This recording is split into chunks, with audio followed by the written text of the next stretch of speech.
Now available in the A1 Trading Discord. If you want access to everything Chris Pulver is trading, click the link down below or click the link being dropped in the chat now to speak directly with a team member. Hey everybody, how we doing? Nice to see everybody. Just getting a trade posted here. Closing credit order $2. All right, give me one moment here. We had some trades that closed out this morning, updated in the Pulver alerts. We closed out Snapchat for profit, closed out Visa for profit. Put on a new trade on Eli Lilly, just added a new trade on the SPY for tomorrow. And that's all posted within the index trades for the SPY and the stocks options trades for my Eli Lilly. New trade closed out the Visa debit spread. Canceled Caterpillar because that one's not going to get filled. We pushed lower on the earnings play, so that one's not going to fill. And then close out Snapchat for a small profit as well. So quick trades, quick updates in and out within 24 hours or so. But Eli Lilly is a new one that's out to January. That's a pretty good trade with a nice little profit trap. And hopefully, if it's not a profit trap, we still make $190 per contract. But a profit trap that gives us up to $1,100. So today started out pretty directional. I avoided the noise this morning on SPY, SPX. I'm looking to see if we can breach. If we can make some fresh highs on the day, that'd be great because I've got a nice little liquidity level around 585 that hopefully is going to be hit by today or tomorrow. That is the plan on the long side of my 585 call. So price, Eli Lilly. Actually, I looked at this one too. I'm going to see how this price settles in. Well, I was going to do a bull call spread on this one, but I like the 111 a little bit better. Give it more time. This stock could drop about 40% from these highs and 38% from the highs, and I can still make money. So that's a lot more forgiveness on the trade. If we obviously have some gaps lower and things are closing, Visa, for example, trading at 291. If I show the trade right here, I've already closed out Visa. But if you'd like to revisit the trade, right now it's trading for about $1.95 or $2. If you can get $2 credit, that'd be great. I got filled for $1.10 on the debit side. If you close it out for $1.90, $1.95, $2, not have to wait until Friday, that is totally fine. Right now, the mid price is $2.02. So if you can get $1.90, $1.95, $2, I think that'd be a great fill to close out for a little bit more than I took out of it, which would be good. If you go to Snapchat, Snapchat's trading, my Lanta, 1269, son of a gun. Well, I sacrificed some profit. Oh, that's on me. So I closed out around $12. That's what I wanted to see on Snapchat. Dadgummit. So I bought the shares at 1104. So two things. Does anybody own shares of Snapchat? So I did this a couple ways. I bought the call for a little short-term income play this week for the earnings play, and then I also own shares at 1104.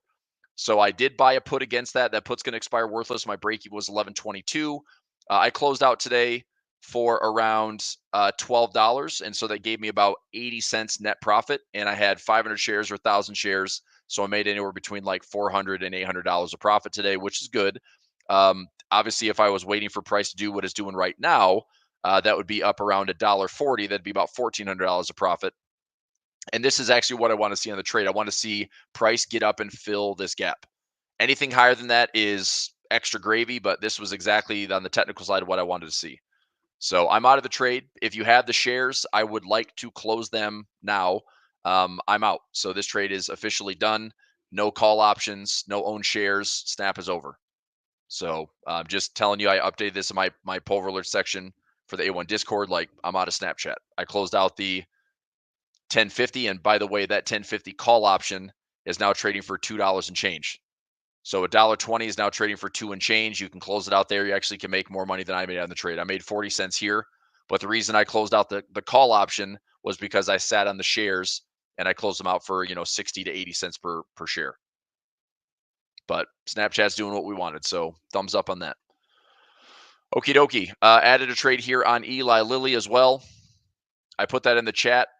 This trade's a little bit more advanced. All the more reason. I've got the practical options course hopefully ready by Thursday to deliver to A1 Trading. And that's for anybody that gets the VIP bundle with my Pulver alerts. I want to give you a practical options course, which is giving you the walkthrough of 13 of my favorite option strategies, as well as a bunch of great reference material for everything. So when I'm talking options like I do in these live sessions, you're becoming a lot more familiar with them a lot faster. Give me a couple hours of your time, and I think you'll get up to speed with becoming a practical options trader. So, food for thought. All right, let's take a look top down. So the market is hanging in there for the day. A lot of volatility early in the morning. So this is the reason I took the 585. It's got this nice liquidity level all the way up here. It continues to grow, which is good. So if this is, the flow of the day, we can get up there. Awesome. I'd like to see this call option volume sentiment continue to climb. Right now, it's still a little tight, but if we can get above, let's say yesterday's high, or even go out to, let me go out a little bit further. Let's go to the 60-minute chart. So that's a lot of noise in the first, hour of trading today. But if we can get above these couple hours from yesterday, I'd say the next spot would be right around that 584.50 level. And you can see my liquidity spot right around 585. So that's my target on the day. If I get to, I paid $1.10 for the debit or $1.08 for the debit. If I get up to $1.50, ideally I put the profit in for $2. I'm going to see if we can kind of revisit. We may not break the highs, but I'm going to see if we can revisit those highs. So that's what I'll be watching, at least interim today. See if we can just continue to get price to flow higher. Let's have a look at currency strength. We got the pound, which was super strong yesterday, strongest of the currencies yesterday. Today, weakest, and then snaps back around 9 a.m. Aussie's on top today. Japanese yen at neutral. Dollar's down slightly. All right, we'll have a look at those currency pairs. I'm going to see what China is doing. Big earnings from overnight would be out here. Let me try to find it. Where'd it go? There it is. There it is. Okay, so overnight, SoFi, PayPal. Let me drag this over here. Let's do a spot check on these earnings plays. SoFi is making its way back up towards these highs, which is nice to see. Hopefully, this is a good thing. We beat on earnings and revenue for SoFi. I own SoFi, and I'm trying to get this thing closed out around $14 profit. If I hit 14, I'm happy to take the shares, take the profit off and be done with it. Right now, my SoFi position is up a little bit, not a ton. So if I go SoFi, up about $300, and I bought some put protection, which is basically just going to be the sacrifice against the earnings that came out. So earnings are up. Let's see if we can get higher. I don't have it covered or anything. Let me see what my call options look like. If I want to lower my cost base and get it called away, let me go out another week or so. If I go out to the 8th, go out to the 15th, I mean, it's just not enticing to do a covered call. I mean, if it goes up another 80 cents, okay, I get 80 cents of gain plus a 27-cent credit if I do a $12 call out 2 weeks. But if it all of a sudden has a nice little, blow off move where we get above this 1150 zone, I mean, 11 to 12 or 11 to 13, hopefully 11 to 14. If it's open space, like I said, I'm happy letting it go in here. So if I get another, let's say $3 a movement, that's another $900 of profit. So I'll take it if I can get it. All right. Okie dokie. That's SoFi. What else? PayPal. Let's take a look at PayPal. PayPal earnings were miss on revenue, hit on EPS. Shares are down a little bit. This is a very inexpensive bull call spread, looking to see if we have a positive move by the end of the year. Didn't do anything specifically on earnings. McDonald's trading back down to 292. Looks like McDonald's hit top and bottom, but that E. coli breakout probably didn't do it any favors right now, at least at all-time highs. So let me see. I don't think McDonald's is going to be great for a 111, but I'm going to find out, see what it looks like. McDonald's trading at a 44.7 IV rank. If I went out to January, which is 80 days out, I don't think the credit's going to be great, but I'm going to price it out anyway just to find out. Pfizer, I'll take a look at that one as well. Royal Caribbean, JetBlue had earnings this morning, yesterday morning, and then we had AMD, Alphabet, Snap, which I closed out. Google had profit, which was up. CMG, that's Chipotle, Visa. I'll take a look at those. Visa was up. We closed that out this morning. Okay, so a potential 111. Where would I be okay owning some McDonald's? 250 or less. Okay, so if I put a put in at 250, I get 94 cents credit. Now I'm going to chew into that credit unless I do 2 contracts. So now I get be $180 of credit, but then I put in a 1 contract bear put spread. Let's see what that looks like. If I do like the 275 by 270, so I buy the 275, sell the 270. Yeah, that's not it. I've got a bear trap there for $1,000, but I'm tying up 5 grand. I can roll I don't know. There's just not enough credit on this one. Never mind. Never mind. It's not worth it because on the credit side, if I do, oh, I don't want to do this. Hang on.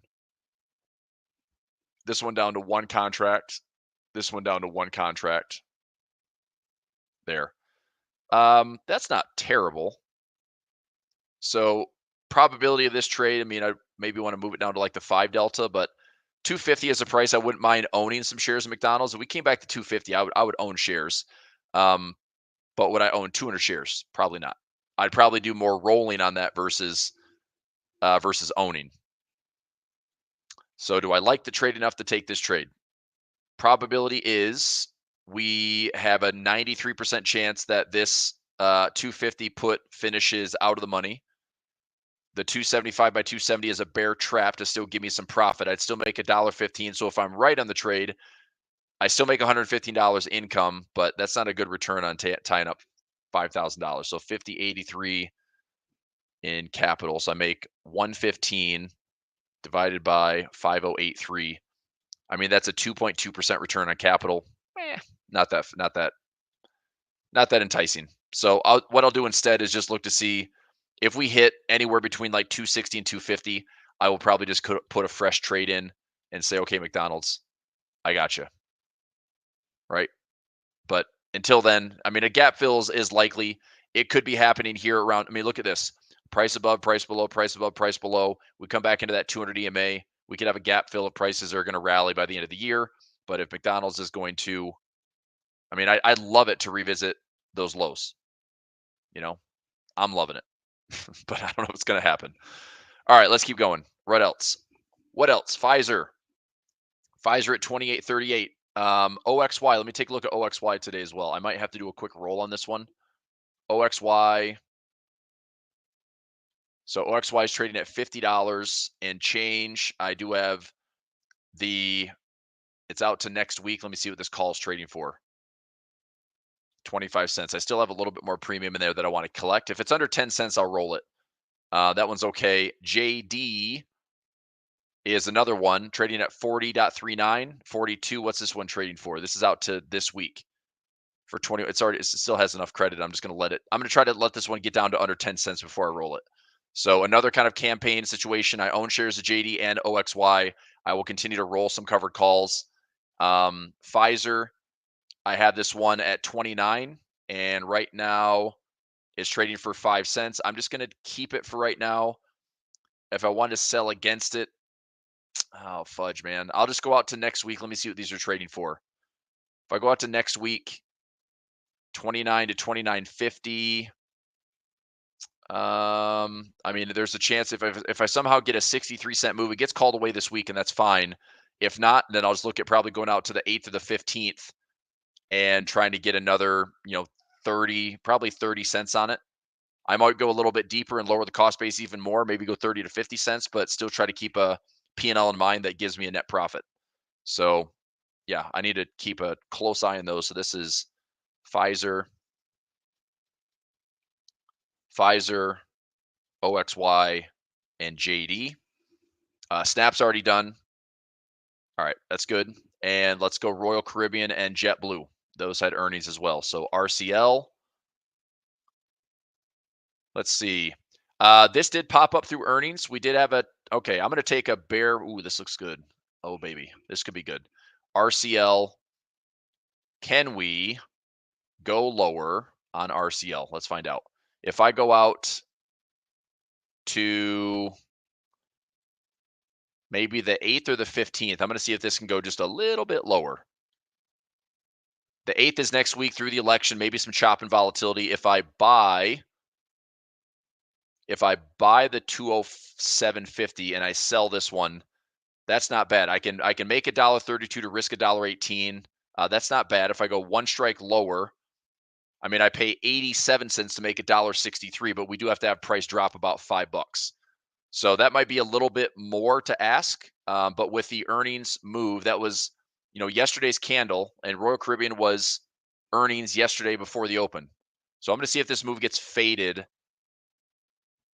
Let's see, paying $100 to make 150 versus increase the probability a little bit, pay $1.10, $1.15 to make $1.35. I like this trade better. Let me go out next week or the week after. This is during the election. This is during the Fed. Should I go out to the 15th? Let's see if it's any cheaper. So if I buy this one, sell this one, same price, go out an extra week.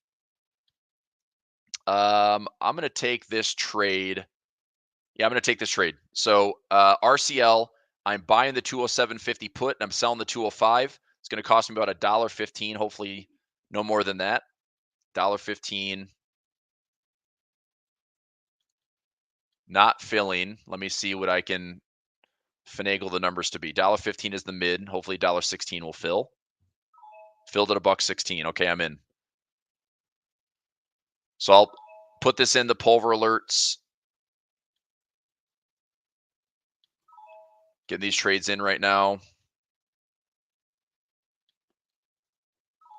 $1.16 is getting filled. That is good.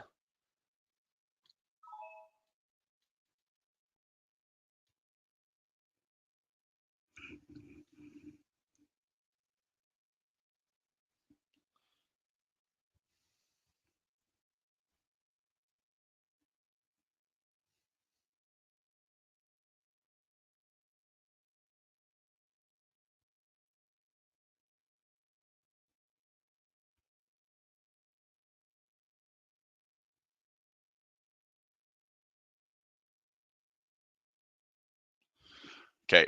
Let me see which accounts got filled. That one get filled? Not yet. Okay. Next up, filled at $1.16. Two more here.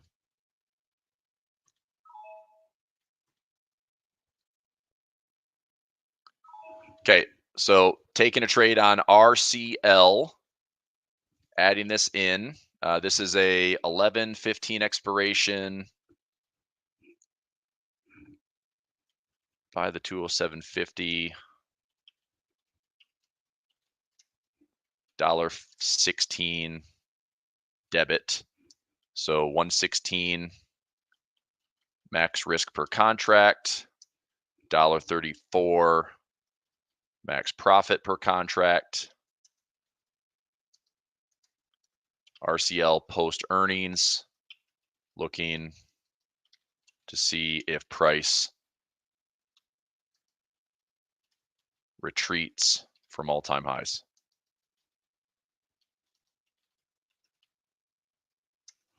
Okay, so that trade is getting posted now. And I'll throw a chart in there.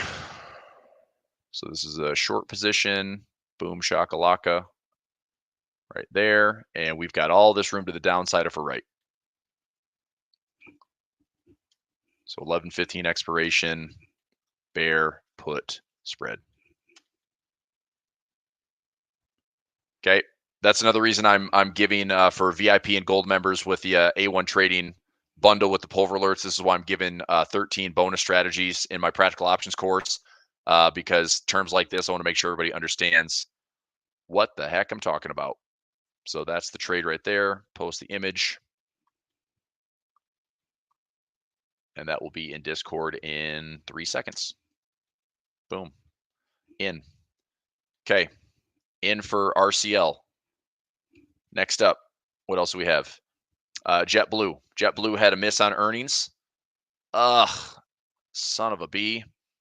That's a big turnaround. It was up to $8. Now it's back to reset. Did I buy a put on JetBlue? Probably not. I guess I didn't care that much. JetBlue, I have some shares. Didn't protect anything. Son of a gun. You idiot. Shoot, I should have bought a freaking put. That would have been so cheap. Darn it. Well, I guess the next thing to do for me on JetBlue would be this. If we come back into the low fives, is I just set up a bull call spread and to try to lower the cost basis through options. I'm still going to sit on the shares. I want to see if this one will eventually, after, I mean, these are COVID lows we're talking about. So COVID lows, we're at lower than COVID lows. I'm just looking to see if this thing will freaking base somehow and just get a squeeze. You know, squeeze up into the teens. 12 is great. 13 is ideal. That's where I'm looking to take some profit, but not there yet. So shoot, I should have bought a stupid put. Oh well. What else? Crocs. Crocs down. That's fine. If it was at the highs, that would have been an easier bear call spread. Didn't take the trade. AMD, this one is down. I've got an 11.15 bull call spread and a 12.20, but I'm going to see if this one give it time. Oops. Give it time, and perhaps we come back and fill the gap. We were sitting up here around 165 before earnings. So let's see what happens. And I can also, let's say that I take a loss on this one, and this one's still running for the end of the year. If we get back to these levels, I can obviously take another stab at this if we're going to go kind of sideways on AMD. Okay, so I'll sit in that one for a little bit longer. Google, nice little gap higher. This one, let's actually take a look at this. I know we're way out here for December and January, but a 160 by 165, if this is actually giving us like 370 or better, I might just take the profit and reallocate the capital. So let me do a quick check on this one. Google right here. So, I mean, our max profit is $5. We're trading at $4.33. That's pretty good. So $4.33 minus 270. We're already up $1.63. $1.63 out of a max 230. Let's see the numbers on that. So let's see here. 430 minus 270 is $1.60 out of a max 230. We're already up about 70% of the profit, and we don't have to wait for the next 2 months to get this trade to come to fruition. So if I can get this to trade to close, let's see if I can get this for 420. Can I get traded for 420 today? Let's find out. Easy peasy. I'm closing out that trade for 420. Okay, so this one, I got a couple of trades here. December. Let me make sure I've got this right. So I've got June. That's a put. 165 by 1. That's a bull call spread right there. So that's a bull call spread for January. 410. What did this one cost me? The 160 by 165. That's a credit spread. And this one is my bull call spread. So that trade right there cost me about 270. Like I said, the credit spread filled for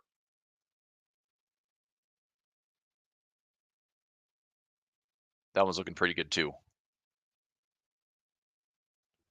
Okay, so I might actually just take the profit on these and get the capital allocated. So bull call spread, if I can get this one closed out, the call close for 430. Let's try 430 on this one. Not filling at 430. I'll try 425. Fill to 427. I'll take that. The credit spread I'm more willing to keep because I don't mind owning shares of Google. But the bull call spread I want to go ahead and just take off the table now. So close at 425, hopefully. Fill to 425. And 160 by 165. Close at 425.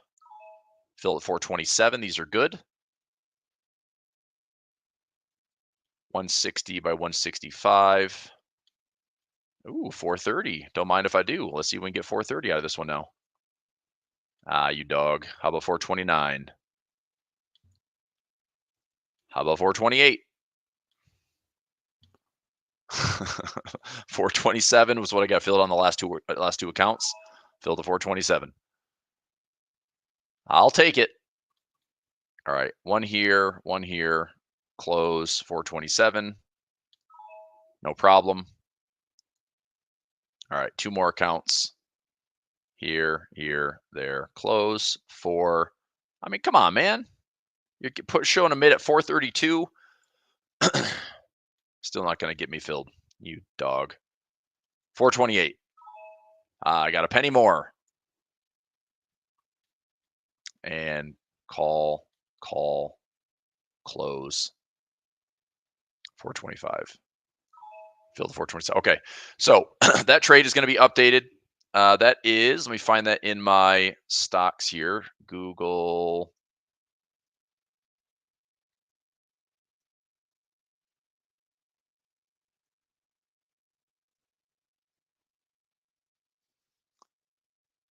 All right, so I'm going to do an update here. Google update. It was a 12/20 expiration.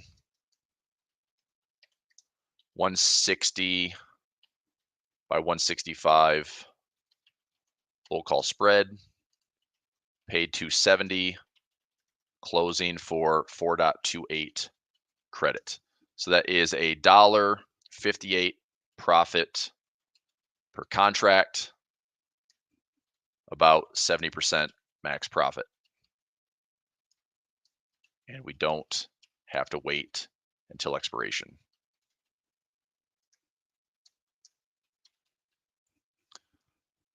Okay, so that one's updated.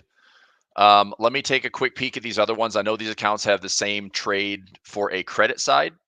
So I have a 165 by 160. That was a credit spread that should have been filled for like $2.30. So 1090 minus 856. I've got 234 on the credit spread, which right now, I don't mind taking shares of Google if it was assigned. I wouldn't mind taking the shares. If I want to close out for credit, I could basically walk away with like $1.65 or $1.70 on the trade. I'm going to give this a little bit more time. I think I'm okay to just hang on to this one. I don't mind taking the shares if it gets assigned. The other side of this trade, so that credit spread, I'll let it run. The other one is the other bull call spread out to January, which is a 160 by 165. This one should have been a little bit cheaper, or maybe it was the same. Let me find out. 1187 minus 915. Yeah, I paid 270 to 272. This one is closing for about, I'm going to let a little bit more time pass on this one. So it's okay. I mean, right now we're at the low end of the expected move. So as long as we don't have any major disruption in Google, I mean, right here's how the trade gets even better. If we sit here with a big gap and we end up revisiting these highs on Google, then this trade, like this one's close for profit. This trade probably gets up to the same idea, like 430 to 450 with a max profit of $5, and I'll just protect it if price goes a little bit higher. So the good thing is we have time in the trade. If price goes higher, great. Easy peasy. Okay, that's an update on Google. What else? Let's go. So Snap is over. Snap is done. We had a nice little gap fill there at 12.75. That should have been where I got out of the trade, but it wasn't. I got out earlier around $12, which I'm okay with that. Chipotle, CMG.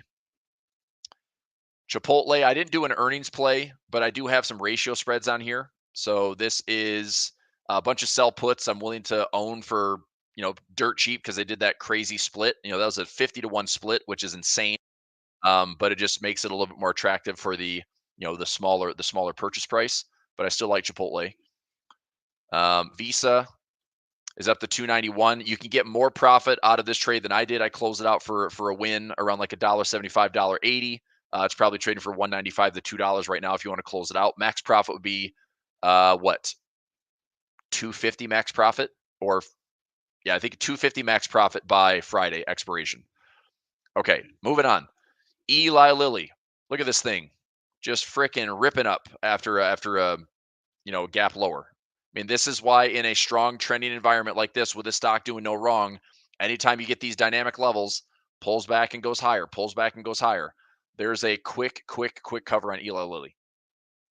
It's not surprising, but yeah, that earnings gap, pushed it lower, and then there's just an immediate buy frenzy to take this thing and try to fill that gap. So I missed the gap fill. I'm not trading that short term, but I do have this 111 that's probably going to look a lot better in the next maybe 2 to 4 weeks. And that's for at least $1.90 credit. If I get a bear trap and this thing falls lower, then I've got like $1,100 profit. That's going to be kind of the perfect situation. Cat, this one, I don't think this is going to fill. This trade was expiring on Friday. This is probably going to be a non-fill, so I wouldn't worry about that one. And then after market today, we've got Microsoft.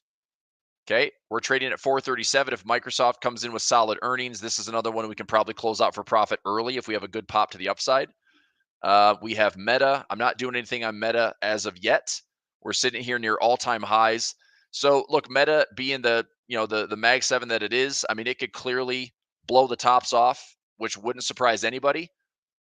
But I also don't know if I want to do anything with, buying this thing at all-time highs, as opposed to if it were to have a gap higher, I almost would rather take a trade to fade that really quickly.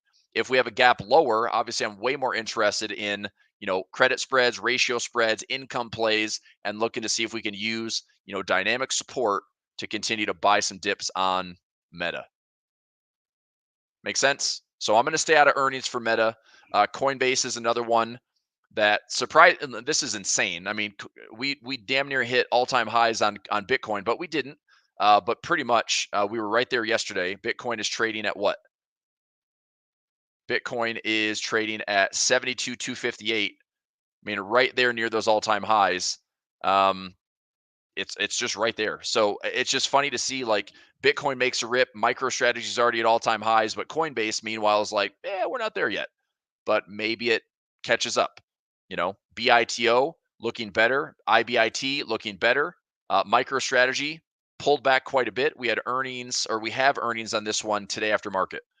This is another one that'd be pretty interesting to see how the dust settles. I don't want to trade this necessarily because the spreads are pretty wide, or the strikes are pretty wide. MicroStrategy is trading. Let's see here. So if I go out to this Friday, I mean, we have 250 spreads on MicroStrategy, but if I were to, I don't know, let's do a bear put spread. I mean, I pay $1.37 to make $1.13. I don't love that. I've got to go, in the money, I pay more. I go out of the money, I'm getting nothing for it. Like, it's incredible how the put side of this option of MicroStrategy options. I mean, it's expensive to be long puts.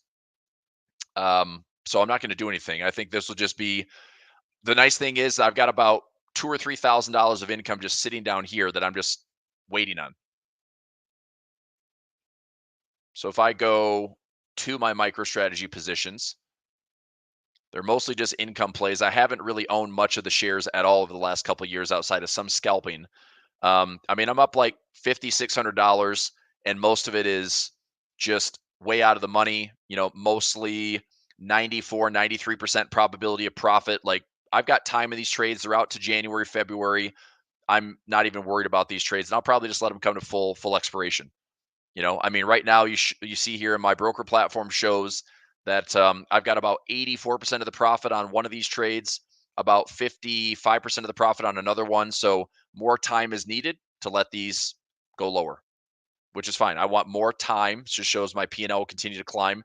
If I get this one in January up to like 90 to 95%, I might take it early. But if it's so far out of the money, which it is, I mean, I'm looking at an $85 and $80 strikes.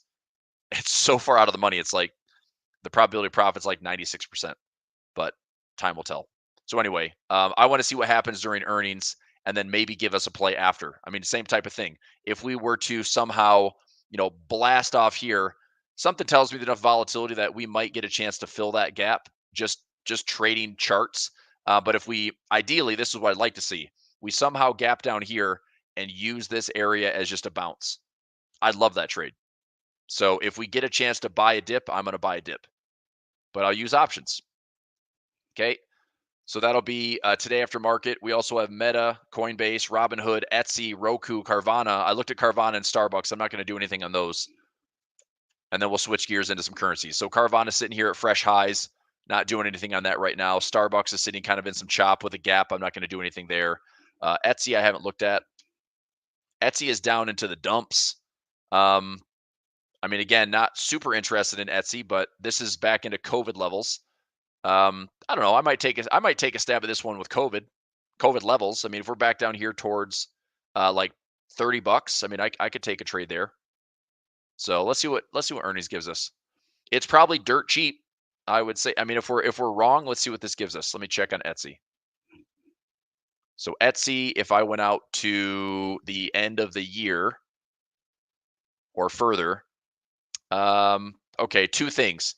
See how the strikes are $5 wide? That's probably not great. if I were to buy the 45 and sell the 50, it's a basically a 1-to-1. I risk 247 to get 253. I go $5 out. I pay $1.74 to make 326. Now that's a much better trade, but now I'm asking for price to go up $7 or $8 when the expected move is literally $8. So it's just the strikes are too far apart to have this be a trade that I like.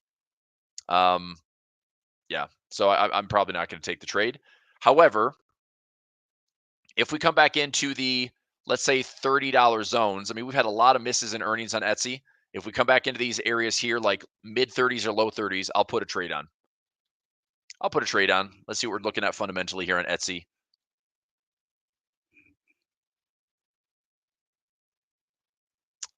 We have well below estimated value, forecast to grow, became profitable. That's good.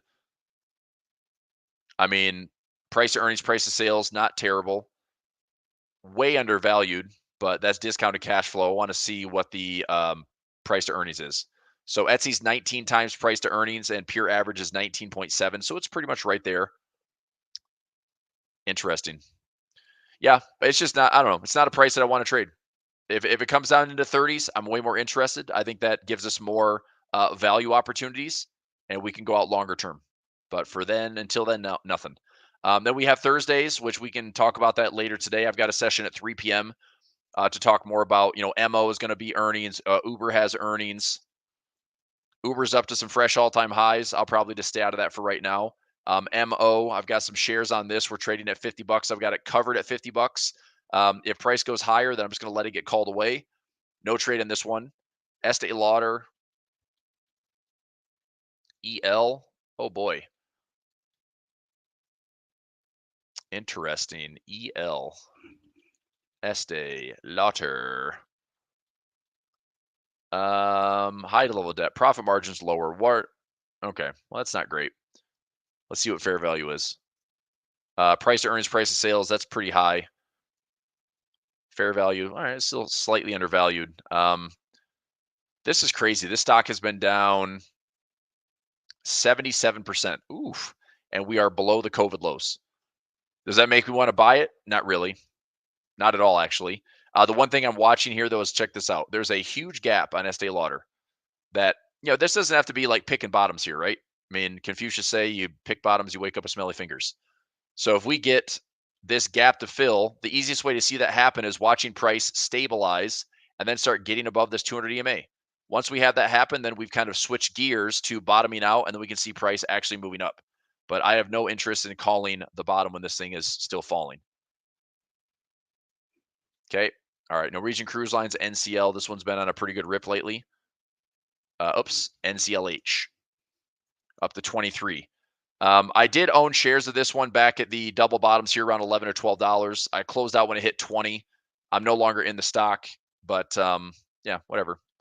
That's earnings. And we have Amazon, Apple, Intel Thursday after close. We've got ExxonMobil, Chevron. Do a quick peek on those, and then we'll switch over to some Forex trades. How am I doing on time? Am I good? Do we have Nick Phillips coming on at 11 o'clock? It's just been a power session. XOM sitting right in the middle. I mean, this could go both ways. So we're right in the middle. We could have a good earnings. We could have a bad earnings. Oil prices, obviously, pressure's on. But, a massive multinational energy company like this could also be, we're switching gears into nuclear energy. We're switching gears into this clean energy or this alternative. So point is, I mean, it's right in the middle. I'll kind of wait till after. I will say this, though, on XOM. If XOM is this level or this level, I'll probably look to go long and trade a bull call spread. So just because it's at a spot that I like, it's at a decent technical level, I'll probably take a trade there. And then CVX is Chevron. They both have earnings on Friday morning. Chevron looks a little bit better, despite this is the only problem. Oil prices sitting at those lows. I mean, if this is all about oil, I mean, I don't know if that goes up. I don't know. But if it's at this technical level, then I would probably take a stab at that and say we take a controlled, defined risk. So just saying, that's all. All right. So let me see here. I'll check this one. If we come down to 140 on Chevron, I will probably put in a bull call spread. I'm hoping that it doesn't go higher. Let me see if it is cheap enough. By the end of the year, we can have a rally here. End of the year, CVX. Let's find out. If I go to end of year, this is the other problem is we have $5 wide strikes. So if I bought the 145 and sold this, that's going to be more than I want to risk per contract. And then this one is the opposite. Now I make $300 to risk $200. You know. So point is, I like the trade if it sets up for me, but it's got to be at a good spot. This would be given the price about a $7 head start. We're only looking at a $9 move by the end of the year. So probably not a good probable trade despite the reward to risk being favorable. So I'll sit this one out and hopefully price comes into attractive levels like this. That level would be worth taking a stab at. All right, what's going on with the indexes? And we'll switch over to currencies. So we got the pound back to neutral. A lot of things just chopped around today. Pound was weak, came back to baseline. Is this helping my euro pound trade, by the way? I'm still break even on the euro pounds. Sheesh. All right. Well, that's the trade. Got a couple of buy levels in on euro pound. Fine. And then dollar CAD. I'm looking at the breakout trade here. Haven't been filled yet. So those are my two trades running on my Forex alerts. Trying to buy some breakouts on dollar CAD or buy the support level on euro pound for right now. Other than that, I'm just sitting in some Swiss pairs long. All right. Dollar pairs. Let's go dollar index. Dollar. I mean, and this is pretty much perfect for the election, which is we don't know what it's going to do, right? We had this huge run down, bear trap, huge run up, and now we're sitting here neutral right before the election. So I don't think the dollar is something I want to position for until after the coast is clear. Are we breaking to go lower? Are we breaking to go higher? I don't know. I don't think it's worth putting on any trades. I don't think it's worth forcing any trades pre-election with earnings, with risk on, risk off. I would wait. I would wait for kind of the clear picture on the dollar. Just my thoughts. Just my thoughts. Okay. So that's dollar index. Other currencies, anybody else want to take a look at some stuff? Somebody's asking, I don't know how swaps work. It makes it more like brokers will use fees to make people take positions with a broker take less risks. Well, I mean, swap is based on liquidity providers. So basically it works like this. So if you're talking about currency swaps, right? So swaps in FX market, the top of the food chain is going to be liquidity providers as far as how the retail side goes. So liquidity providers, they're sitting at the top of the food chain. And then from there, we would go down to brokers. And then from there, we go down to the retail traders. So as far as the swaps go, you look at your official cash rate, okay, by country. And so right now, somebody walk me through this. We still have the Fed. So let's just say we've got the Fed. Let me go in alphabetical order here. We've got the RBA for Australia. We've got the BOC for Canada. The Swiss, we have the Swiss National Bank. The Euro, we got the ECB. The UK, we got the Bank of England. Then we have the BOJ for Bank of Japan, RBNZ for New Zealand, and the US dollar is the Fed. Yes, these are all the central banks. Based on the current rates right now, did I miss any? That should be 8. Yep, we're good. Okay, so based on the rates right now, RBA is still sitting at 4.35%. So this one is 4.35%. Bank of Canada is 3.75. So they've been on a cut streak. Switzerland should be around 1%.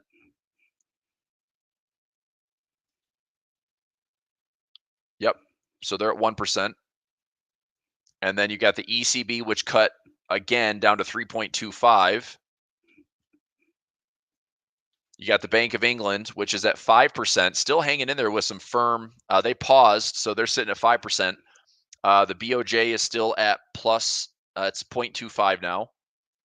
RBNZ, they recently cut rates by 50 basis points, I believe. They're at 4.75, and the Fed is sitting at 4.75. Okay. Now, the tone of the market is that we're still going to see cuts coming. Fed is likely going to cut another 25 to 50 basis points by the end of the year. Bank of England's probably the next one to fall. I would imagine they're going to cut rates, probably down by 25 to 50 basis points over the next 6 to 12 months, maybe more. BOJ probably not going to do anything. They're going to keep rates the same. I doubt they're cutting rates. I doubt they're hiking rates. RBNZ, they did a big cut there for 50 basis points. Maybe that's good enough. RBA, based on their inflation pressures right now, they're likely looking to cut maybe by 25 basis points. The BOC has been really aggressive. They've cut, I think, over 1.25%. They were up to 5% at one point, and now they're at 3.75. Swiss National Bank has been cutting. They cut twice, I believe. They were up to 1.75. Is that what it was? 1.5 maybe? They've cut 25 basis points twice to get back down to a percent. So basically, swap right now is this. If you're holding anything long against the yen, you're getting paid to hold that position long. If you're in the Swiss and you're holding things long against the Swiss, you're getting paid to hold that position. Now, it has to go like this.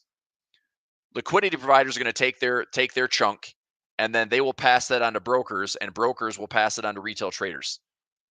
Okay? So as of right now, if you're holding things with positive swap, you will see that financing fee show up in your broker platform on a daily basis. It's calculated daily. Now, if you're trading, mini lot or micro lots, it's going to be pennies on the dollar. If you're trading standard lots, you might make, I don't know, maybe 10, 20, 30 bucks a day. I mean, it adds up. I mean, I'm sitting on swap and my Swiss pair is up like almost $3,000 right now. And that's because I've been in the trade for over a year. But, that works out to be pretty much the differential. So if I'm long dollar Swiss, I started that campaign at, 5 and change on the dollar with a Swiss at 1%, 1.25, 1.5. So I was always looking at like a 3 to 4% differential. So that's roughly what it's going to add up to be. But there's your swap. What I don't understand is how the yen can be considered a safe haven. It's not anymore, man. The yen is its own island. Like Bank of Japan and the island of yen does whatever it wants. I don't think it's safe haven. I don't think it's risk on, risk off. I think the Japanese yen is literally its own entity, and you are going to just get absorbed by it, and you're going to either survive it or you're going to get crushed. I don't like the Japanese yen. Okay, it's not correlated. It's pretty much the non-technical currency pair to trade. It is the most irrational currency pair. I'm a Forex trader that likes kind of pure efficiency, and the Japanese yen is not that pair. If you want to trade sentiment, you want to trade, I don't know. I mean, it's a lot of sentiment, and it's a lot of like big macro themes that are so hard to time and so hard to catch and so hard to trade because you just don't want to fight that flow. When those momentum swings happen, the Japanese yen is just, it has a mind of its own. So for that reason, there's so many other trades to take that the yen is, you just got to pick your battles. So anyway. All right. So that's our swap situation. I was really upset about this like flow in 2022 because everyone was raising rates in 2022 and liquidity providers to brokers to retail traders didn't start paying swap until early 2023. So I was sitting on some of these trades early and anticipating, rates are going up. These are good positions, start scaling in, getting some positive swap. I sat 6 months of negative swap and I was furious. And I'm asking the broker, I'm like, this doesn't make any sense. What is happening? And they're like, oh, liquidity providers, we're not getting it from them, so we can't pass it on to you. So anyway, it's just a matter of it just had to turn by the first part of the year. So since early 2023, literally January 2023, it's been positive swap if you're in the direction of, you're holding long the higher yielding currency. So there's your swap story. All right, couple other currency pairs. What else? Pound yen, pound U. Yeah, so pound dollar. Like I said, on dollar crosses, I'm staying out of the dollar. I did mention on the pound dollar, though, I don't mind this trade right here. If it was buy, I'd scale into this currency pair, look for this thing to try to go higher. It's possible. I mean, I just look at how well this has been supported. It's interesting how we're just right back in the middle of things, right? We have this huge high, this huge low, and we've just been going like slightly higher, slightly higher, slightly higher, slightly higher. I mean, this could be how the pound yen continues, maybe.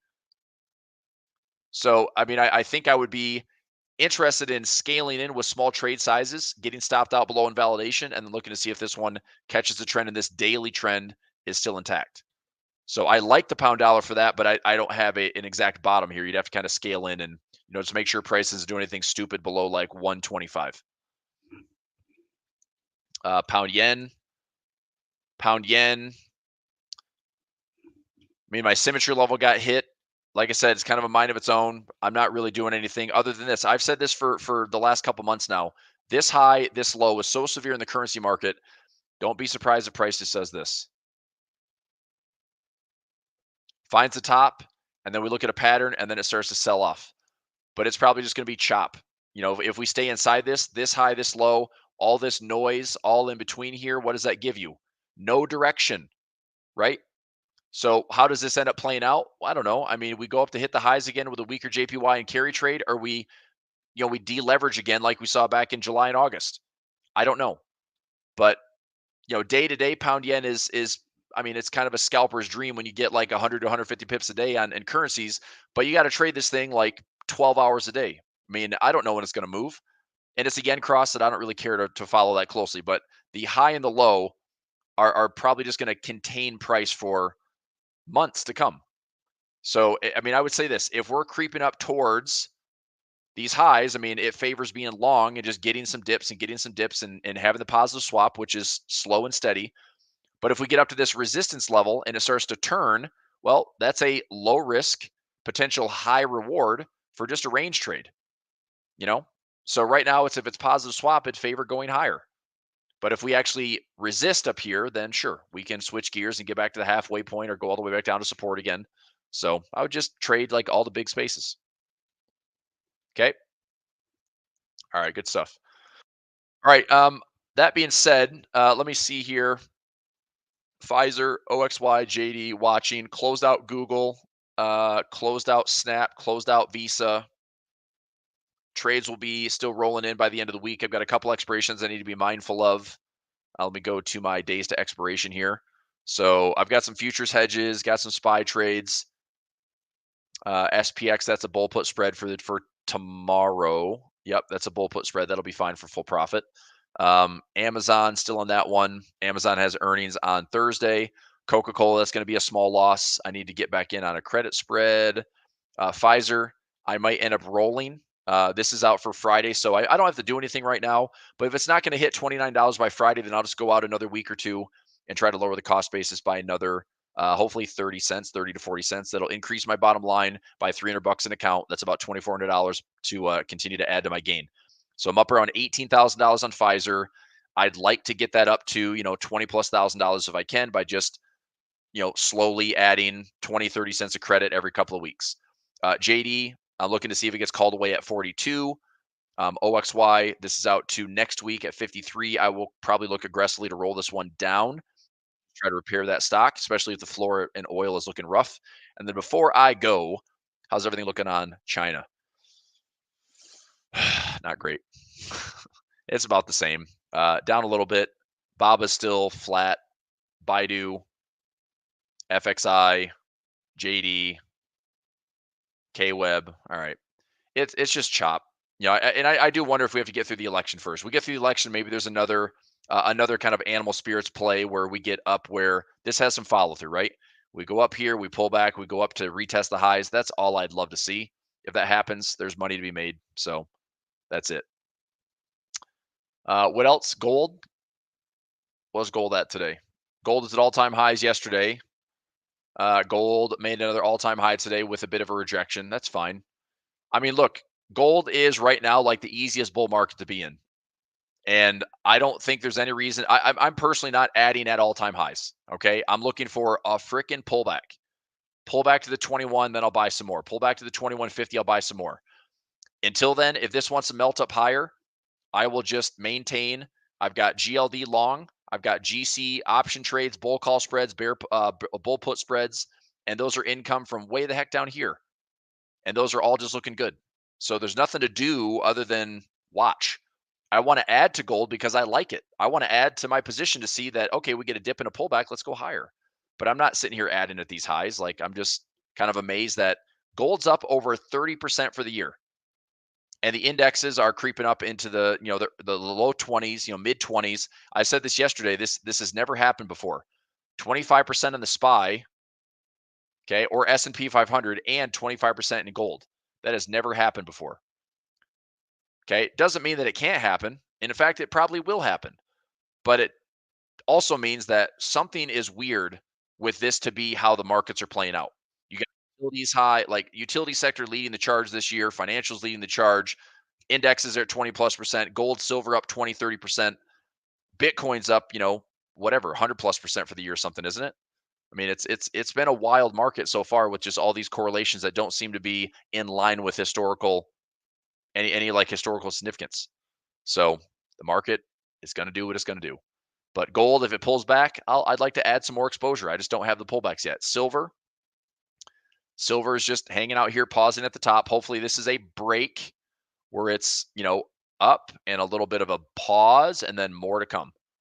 So hopefully it's a bull flag on silver. If it pulls back deeper, I've got a bull call spread ready right there. See if I can get filled and then go back up.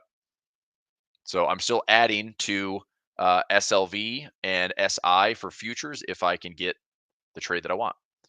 So, all right, that'll do it for today, and I'll be back tomorrow.